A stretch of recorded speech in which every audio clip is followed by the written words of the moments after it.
I can guarantee my clients a style of photography no matter what it's doing outside, and that's huge.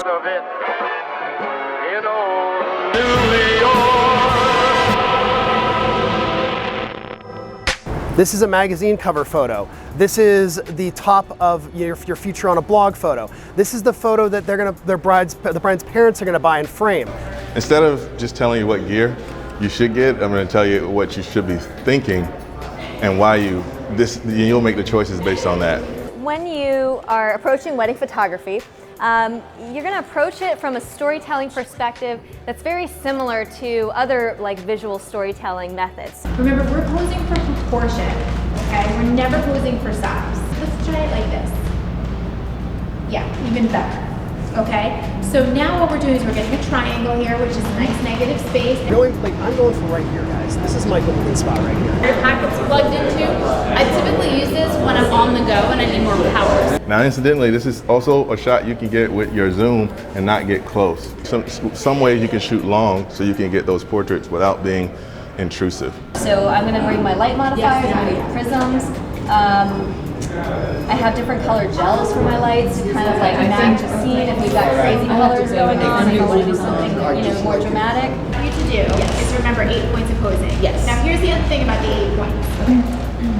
We are going to pose all 8 points all times, even if the 8 points are not in the photo. So even if only 4 points are in the photo, we're posing for 8 points. Don't ever take that damn picture. For the cases of this particular instruction, why don't we switch you to a 50 or an 85 or something tight like that, or a 7200. One of the things that I have on the back of my camera, I always have the blinkies on. And the blinkies, I love the blinkies, but it's your highlight alert, all right? It's a function in the Canon menu. So it's okay if you don't get every single thing, as long as you identify the VIPs. All right, you need to know these people before that ceremony starts.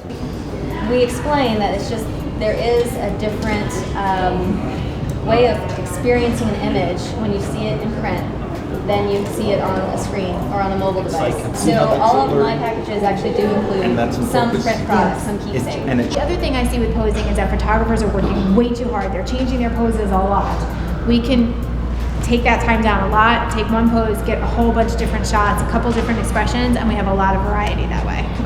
It's the fun part. Under the butt and lift. And lift him up. And it's in the right headspace too. So, but now watch, he's gonna do it without any instruction. Great, now do that little lean, and now kick a shoulder up. See how her shoulders are asymmetrical? We've now given her this perfect hourglass figure. If I'm shooting aperture priority and I'm letting the camera do some of it, do some test shots still. You might want to lock in some exposure settings so you can get a consistency. I would say either overexposure background, or we could actually make the flash not as powerful. Right now, 1/32, the shadows are pretty strong, but... And then with this, your backhand, can you slide it up just a little bit? Switch your arms. Do you see how that opens up her face and her body? What I like to call micro gestures, it's always the small gestures. It's the touching, the holding hands, the way you just kind of brush up against somebody when you walk by them. I try to stimulate movement in the couple, like how they're touching each other, how they're holding hands, extra kind of connection going on. And then I'll use that as the focal point for everything else that's going on and staying on that. Yeah, so I will shoot landscapes with this 85, nighttime portraits, bridal parties, family photos, because I love that compression in the lens. So with this camera, a little bit more agnostic on the ISO, I'm just gonna bump it up a little bit more there. And so I'll do these kind of test shots right before I shoot. Right before, and I'll lock in those settings. So yeah, I would pair this with also a top-down shot using having the same color palette. And the next one. Do you see? Okay, can you show it to them? I want to show you how the change of pose opened her up. I had to figure out a way to up the style of my weddings, up the things that I got to shoot at the weddings, so that I felt like I was feeding my soul at the same time. And honestly, that basically boiled down to me becoming my own stylist for every wedding I shot. The color temperature that's coming out of that light is 5600 Kelvin daylight. I'm at 48, so maybe a little bit colder, but I like that because it looks like night. One of the great things about these lights is you hit TTL, and then if you like it, you just hit manual and it holds that power setting. And then you can just go up or down from there. Same thing, if he pauses for a second, you just gotta catch it. Putting it on that on that fast shot, right? And you got it. Because it's almost like if they share your image and you're not tagged, it's like they're kind of stealing from you. When we're taking pictures of all this hard work that they've done, it's kind of a similar thing. You're almost stealing their designs. You know, even though you took the picture, it's really important to share this with them because they put a lot of effort and time into it as well. So. I also find that like the 24/70 is a workhorse. So if I'm looking to shoot, like if I had a half an hour with somebody, I'll throw the 24/70 on and I can just do whatever I need to do. Otherwise, I like to take the time with the prime lenses and move around. I like to have energy when I shoot. I find that zoom lenses sometimes make me lazy. All right, Nikki, would you mind sitting in the chair the way Jen showed you? Exactly what Jen did. Here, you don't want to do anything extra on it, nothing distracting. You want to focus just then on them. Also, really key thing here, you guys are all doing it right now, and I just want to talk about it. You're all shooting portrait. Do you know why that's so key?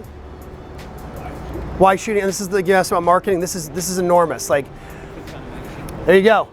This is a magazine cover photo. This is the top of your feature on a blog photo. This is the photo that the bride's parents are gonna buy and frame. This is the photo that you're gonna probably put on your Instagram that's actually gonna get you the most engagement. And I usually have the light coming from the opposite side of where I put the train. Because if I have it on the same side, it's probably just gonna blow out the train more than anything else. My philosophy, and I didn't say this in the beginning, is that a wedding is just portraits. Everything's a portrait. So I shoot everything as a portrait, the whole time. Every wedding's gonna have some of these hero shots that you need to capture. Now, cultural weddings are gonna have a lot of other things that I would recommend researching before you go into, maybe say like an Indian wedding or an Asian wedding, where there's different ceremonial things that you may not be aware of. So there's definitely some research to be done there, and I highly recommend, if you haven't already, SLR Lounge did just release their cultural wedding guide, so it's a really fantastic resource.